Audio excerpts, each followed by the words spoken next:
Noviembre de 1919, en las montañas de los Alpes austriacos, cerca de la frontera con Italia, el ingeniero de minas alemán Klaus Weber lidera un equipo de reconocimiento encargado de evaluar los daños en las instalaciones mineras abandonadas durante la guerra. Su misión es determinar qué minas de cobre pueden ser reabiertas para ayudar en la reconstrucción del país. Cuando llegan a la mina St. Georg, una instalación que debería haber sido completamente evacuada en 1917, descubren que todas las máquinas de extracción siguen funcionando perfectamente, como si nunca hubieran dejado de operar, pero no hay rastro de los trabajadores que las mantenían en funcionamiento. Klaus Weber había trabajado en docenas de minas durante sus 20 años de carrera, pero nunca había experimentado algo como lo que encontró en St. Georg. El primer indicio de que algo no estaba bien fue el sonido. Desde la distancia,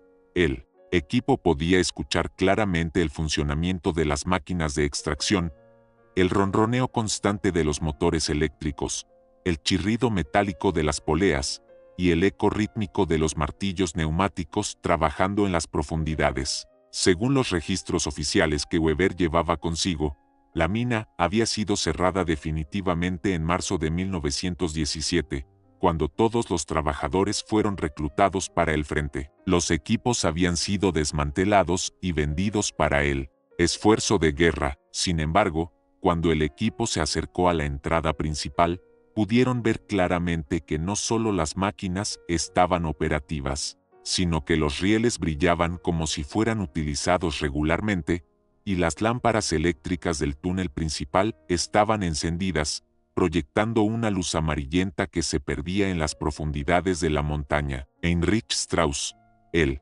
técnico eléctrico del grupo, examinó los cables que alimentaban las instalaciones. Imposible, murmuró mientras seguía las líneas de energía. Estas conexiones deberían haber sido cortadas hace años. Pero mira esto, señaló hacia un transformador que zumbaba suavemente junto a la entrada. Está recibiendo electricidad de algún lugar, y por el sonido, diría que ha estado funcionando continuamente durante meses, tal vez años. Weber consultó nuevamente sus documentos. Según el registro oficial, la compañía eléctrica local había desconectado el suministro a todas las minas abandonadas en 1918. Entonces, ¿de dónde provenía la energía? El tercer miembro del equipo, Otto Kessler, un veterano de guerra que ahora trabajaba como supervisor de seguridad industrial, había permanecido en silencio desde su llegada. Finalmente habló: «Señor Weber, he estado en suficientes lugares abandonados para saber cuando algo no está bien. Escuche con atención». Los tres hombres guardaron silencio. Además del sonido de las máquinas, había algo más, un murmullo constante, casi imperceptible, que parecía venir de muy profundo. En la mina, no era el sonido de maquinaria, sino algo más orgánico, como si muchas personas estuvieran hablando en voz baja al mismo tiempo. Weber tomó la decisión de ingresar a la mina. Como ingeniero responsable, no podía simplemente reportar anomalías sin investigar personalmente. Los tres hombres se equiparon con linternas adicionales, cascos de seguridad y una cuerda de emergencia. El plan era descender solo hasta el primer nivel de extracción, documentar lo que encontraran, y regresar antes del anochecer. Sin embargo, desde el momento en que pusieron pie en el túnel principal, se hizo evidente que la mina St. Georg guardaba secretos que iban más allá de un simple error administrativo. El túnel estaba impecablemente mantenido. Las paredes, de roca, habían sido reforzadas con vigas de madera que parecían recién instaladas, y el suelo estaba libre de escombros o acumulación de agua. Más extraño aún, había señales de actividad reciente por todas partes, herramientas colgadas ordenadamente en ganchos de metal, cascos de minero apilados junto a las paredes, e incluso una taza de café aún tibia abandonada sobre una caja de madera. «Esto es imposible», susurró Strauss, examinando la taza. «Esta café está caliente. Alguien estuvo aquí hace menos de una hora». A medida que avanzaban más profundamente, el murmullo que habían escuchado desde el exterior se hacía más claro. No eran voces conversando, sino algo más específico, el sonido de muchas personas trabajando de forma coordinada, el roce de herramientas contra roca, pasos acompasados, y ocasionalmente, lo que parecían ser órdenes gritadas en alemán desde algún lugar muy profundo en la mina. Kessler, con su experiencia militar, reconoció inmediatamente el patrón. Eso suena como una operación militar, dijo en voz baja. Hay disciplina en esos sonidos, organización. Cuando llegaron a la primera estación de trabajo, situada a aproximadamente 200 metros dentro de la montaña, lo que encontraron los dejó completamente desconcertados. La estación no solo estaba operativa, sino que había sido significativamente expandida desde los últimos planos oficiales que Weber tenía en su poder.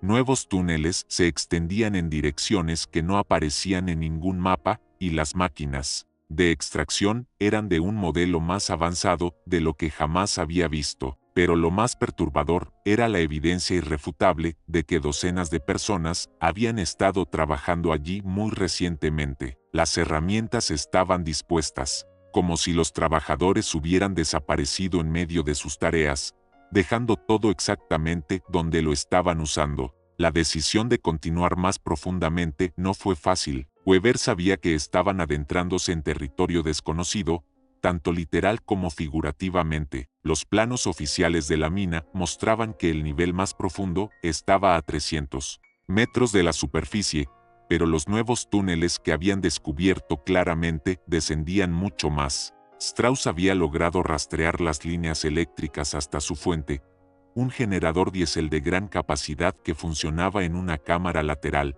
completamente nuevo y obviamente instalado después del cierre oficial de la mina. El combustible llegaba a través de tuberías que se perdían en túneles aún más profundos. Señor Weber, dijo Kessler después de examinar algunas de las herramientas abandonadas, estas no son herramientas de minería convencional. Mire esto, levantó un instrumento que parecía una mezcla entre un martillo neumático y algo más sofisticado. Nunca he visto nada parecido, y fíjese en estas marcas en la pared. Señaló hacia patrones geométricos grabados en la roca, que definitivamente no eran naturales, pero tampoco parecían ser el resultado de la extracción normal de mineral. El murmullo de voces se había intensificado, y ocasionalmente podían distinguir palabras específicas en alemán. No era el dialecto austriaco local que Weber conocía, sino algo más formal, casi militar. Strauss, que tenía un oído entrenado para los acentos regionales, comentó: «Eso suena como alemán del norte, posiblemente prusiano, pero hay algo extraño en la entonación. Es como si estuvieran recitando instrucciones técnicas muy específicas». Cuando llegaron al segundo nivel, aproximadamente 400 metros bajo tierra, se encontraron con algo que desafió completamente su comprensión. Una cámara enorme se abría ante ellos, mucho más grande de lo que sería posible excavar con los métodos conocidos de la época. Las paredes estaban cubiertas con lo que parecían ser diagramas técnicos extremadamente complejos, grabados directamente en la roca con una precisión que sugería el uso de herramientas avanzadas. Los diagramas mostraban esquemas de maquinaria que ninguno de los tres había visto jamás, con componentes que parecían más apropiados para una fábrica de precisión que para una operación minera. En el centro de la cámara había una estructura, que solo podía describirse como una máquina, pero su propósito era completamente inasible. Tenía aproximadamente el tamaño de una locomotora pequeña, construida con una aleación metálica que brillaba débilmente bajo la luz de sus linternas. No tenía partes móviles visibles, pero emitía un zumbido constante de baja frecuencia, que se sentía más que se escuchaba. Weber se acercó cautelosamente para examinarla, y notó que la superficie metálica estaba cubierta con inscripciones en varios idiomas: alemán, francés, italiano, y otros que no pudo identificar. Weber ordenó a su equipo que documentara todo lo que veían antes de proceder. Strauss comenzó a copiar algunos de los diagramas más simples en su cuaderno de notas, mientras que Kessler tomaba medidas de la máquina central. Lo que descubrieron durante esta inspección detallada fue aún más desconcertante. Los diagramas en las paredes no solo mostraban la construcción de maquinaria avanzada, sino que parecían ser instrucciones para proyectos de ingeniería que estaban décadas por delante de cualquier tecnología conocida. Había esquemas para sistemas de comunicación que utilizaban principios que Weber apenas podía comprender, diseños para aleaciones metálicas con propiedades que desafiaban la metalurgia convencional, y lo más inquietante, diagramas que parecían mostrar la excavación de una red de túneles que se extendía por cientos de kilómetros bajo toda la región alpina. Señor Weber, llamó Strauss desde el otro lado de la cámara, necesita ver esto. Había encontrado lo que parecía ser un registro de trabajo grabado en una placa de metal empotrada en la pared. El texto estaba en alemán, pero utilizaba terminología técnica tan avanzada que incluso Weber, con su extensa educación en ingeniería, tenía dificultades para comprender completamente su significado. Lo que sí pudo entender era la fecha. El registro mostraba entradas de trabajo que se extendían desde 1915 hasta apenas 3 semanas antes de su llegada. La máquina central seguía siendo el mayor misterio. Kessler había descubierto que no estaba simplemente apoyada en el suelo, sino que parecía crecer desde la roca misma, como si hubiera sido construida directamente en la montaña. Es como si hubieran excavado alrededor de ella en lugar de instalarla aquí, observó. Pero eso significaría que sabían exactamente dónde encontrarla antes de comenzar la excavación. El zumbido de baja frecuencia que emitía la máquina parecía sincronizarse con el murmullo de voces que todavía se escuchaba desde niveles aún más profundos. Fue entonces cuando Weber notó algo que lo llenó de una inquietud profunda. En una sección de la pared, grabado con la misma precisión que los diagramas técnicos, había un mapa detallado de toda la región de los Alpes austriacos, pero no era un mapa de la superficie, sino de lo que parecía ser una red subterránea masiva de túneles, cámaras y instalaciones. La mina St. Georg era apenas un punto en esta red, conectada con docenas de otros sitios que se extendían, desde Austria hasta Italia, Francia y Suiza. Junto al mapa había fechas que indicaban un cronograma de construcción que había comenzado en 1913 y se proyectaba hasta 1925. Si este relato resonó contigo, apóyanos con un me gusta y suscríbete a Relatos del Frente. Hay muchas historias enterradas, y cada apoyo nos ayuda a desenterrar la próxima. La magnitud de lo que habían descubierto comenzó a abrirse paso en la mente de Weber. Si el mapa era preciso, estaban viendo evidencia de un proyecto de ingeniería que superaba cualquier cosa intentada en la historia humana. Pero más inquietante aún era la implicación de que este proyecto había estado en desarrollo durante toda la guerra, operando en secreto mientras Europa se desangraba en las trincheras. ¿Quién tenía los recursos y la autoridad para emprender algo de esta magnitud? ¿Y por qué seguía funcionando después del colapso de los imperios centrales? Kessler había encontrado algo más, una serie de pequeñas aberturas en la pared que parecían ser conductos de ventilación, pero que llevaban aire fresco desde direcciones que no correspondían con la superficie. Esto sugiere que hay más niveles abajo, dijo, muchos más niveles. El murmullo de voces que habían estado escuchando durante toda su exploración ahora se había intensificado hasta el punto de que ocasionalmente podían distinguir órdenes específicas en alemán, relacionadas con operaciones de excavación y transporte de materiales. Weber tomó la decisión de descender al siguiente nivel, a pesar de que ya estaban muy por debajo de cualquier profundidad mostrada en los planos oficiales. Lo que encontraron allí los obligó a reconsiderar completamente todo lo que creían saber sobre la mina. El tercer nivel no era una extensión de la operación minera, sino claramente una instalación de investigación y desarrollo. Había laboratorios equipados con instrumentos científicos que Weber apenas podía identificar, bibliotecas con miles de volúmenes en múltiples idiomas, y talleres donde se fabricaban componentes para máquinas cuyo propósito era incomprensible. Pero, lo más desconcertante, era la evidencia irrefutable de que esta instalación estaba habitada. No solo había señales de actividad reciente, sino que podían escuchar claramente el sonido de personas trabajando en niveles aún más profundos. Ocasionalmente, pasos resonaban en corredores distantes, y el eco de conversaciones en alemán. llegaba hasta ellos desde direcciones que no podían determinar. Sin embargo, cada vez que se dirigían hacia la fuente de estos sonidos, encontraban únicamente corredores vacíos y estaciones de trabajo abandonadas, como si los ocupantes de la instalación supieran exactamente dónde estaban los intrusos, y los evitaran deliberadamente. Strauss descubrió una sala que parecía ser un centro de comunicaciones, equipado con aparatos de radio más avanzados que cualquier cosa que hubiera visto durante su servicio en el ejército. Los equipos estaban claramente operativos, con luces indicadoras parpadeando y diales mostrando actividad constante. Estos equipos están transmitiendo, susurró, pero no tengo idea de a dónde o qué tipo de información están enviando. Cuando intentó sintonizar una de las frecuencias, solo escuchó una serie de códigos numéricos repetidos en alemán, intercalados con coordenadas geográficas que parecían corresponder a ubicaciones en toda Europa. La decisión de Weber de continuar explorando estaba motivada tanto por la curiosidad científica como por una creciente sensación de responsabilidad profesional. Como ingeniero,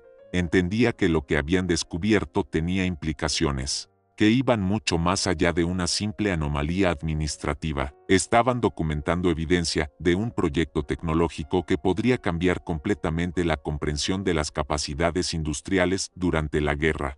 Pero también había algo más personal, una inquietud creciente sobre quién había sido responsable de esta instalación y por qué seguía operativa. En el cuarto nivel, encontraron lo que parecía ser el corazón verdadero de la operación. Una cámara aún más grande que las anteriores albergaba maquinaria de una escala y complejidad que desafiaba la descripción. No eran máquinas individuales, sino un sistema integrado que se extendía por toda la cámara, con componentes que desaparecían en túneles que llevaban a otras secciones de la instalación. El ruido aquí era ensordecedor, no solo el zumbido constante que habían estado escuchando, sino el sonido de maquinaria pesada en operación continua. Strauss logró localizar lo que parecía ser una sala de control, elevada sobre la cámara principal y accesible mediante una escalera metálica. Desde allí podían ver la verdadera extensión de la maquinaria.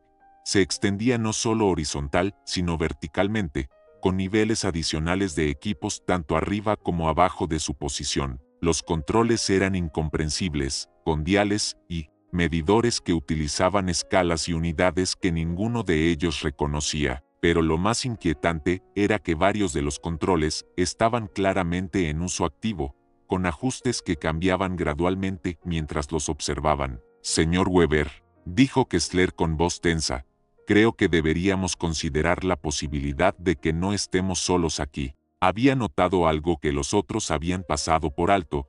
En varias ubicaciones alrededor de la cámara había lo que parecían ser estaciones de observación, pequeñas cabinas con ventanas que daban vista a la maquinaria, y en una de ellas, había visto brevemente el movimiento de una figura humana antes de que desapareciera en las sombras. No creo que estemos siendo evitados accidentalmente, continuó. Creo que estamos siendo observados. Weber tomó la decisión de intentar hacer contacto. Utilizando su conocimiento del alemán, gritó una identificación formal, explicando que eran funcionarios gubernamentales austriacos en una misión oficial de inspección. Su voz resonó a través de la cámara masiva, pero la única respuesta fue una alteración sutil en los patrones de ruido de la maquinaria, como si el sistema hubiera sido ajustado en respuesta a su presencia. Después de varios minutos de silencio, una voz respondió desde algún lugar arriba de ellos, hablando en alemán con un acento que ninguno de ellos pudo identificar. Su presencia ha sido notada. Continúen su inspección. Serán contactados cuando sea apropiado. Las palabras resonaron a través de la cámara con una autoridad que no admitía discusión. Weber y su equipo se miraron entre sí, comprendiendo que habían cruzado una línea invisible desde la cual no había retroceso fácil. La voz había hablado con la confianza de alguien que tenía control completo sobre la situación, y la implicación de que serían contactados sugería que su presencia había sido anticipada desde el momento en que habían entrado a la mina. Durante las siguientes 2 horas, continuaron su exploración bajo lo que ahora reconocían como observación constante. Ocasionalmente veían figuras moviéndose en la distancia, siempre demasiado lejos y demasiado brevemente para identificar detalles, pero lo suficiente para confirmar que la instalación estaba definitivamente habitada. Los sonidos de trabajo que habían estado escuchando se intensificaron, pero ahora parecían más organizados, como si las actividades estuvieran siendo coordinadas en respuesta a su presencia. En el quinto nivel, que Weber estimó estaba aproximadamente 800 metros bajo la superficie, encontraron evidencia de que la instalación se extendía mucho más allá de lo que habían imaginado. Un mapa grabado en una pared metálica mostraba la instalación de St. Georg como parte de una red que incluía conexiones directas con al menos 15 ubicaciones diferentes en 4 países. Pero más significativo era una serie de fechas, que indicaban fases de construcción que se extendían hasta 1930, sugiriendo que el proyecto estaba diseñado para continuar durante décadas después del final de la guerra. Strauss descubrió una biblioteca técnica que contenía documentación, en alemán, francés, italiano e inglés, describiendo proyectos de investigación que abarcaban desde metalurgia avanzada hasta lo que parecían ser estudios de comunicaciones a larga distancia, utilizando principios que no comprendía completamente. Los volúmenes estaban organizados meticulosamente y mostraban señales de uso regular y reciente. Señor Weber, dijo mientras hojeaba uno de los manuales, esto no es solo una instalación de investigación, es una universidad subterránea. Hay currículum aquí para entrenamiento en disciplinas que ni siquiera sabía que existían. Fue entonces cuando aparecieron 3 hombres vestidos con overoles industriales, pero de un diseño y material que Weber no reconoció, emergieron de un túnel lateral. No parecían sorprendidos de encontrar a los visitantes, y su líder, un hombre de mediana edad con barba gris y ojos inteligentes, se dirigió a ellos en alemán perfecto.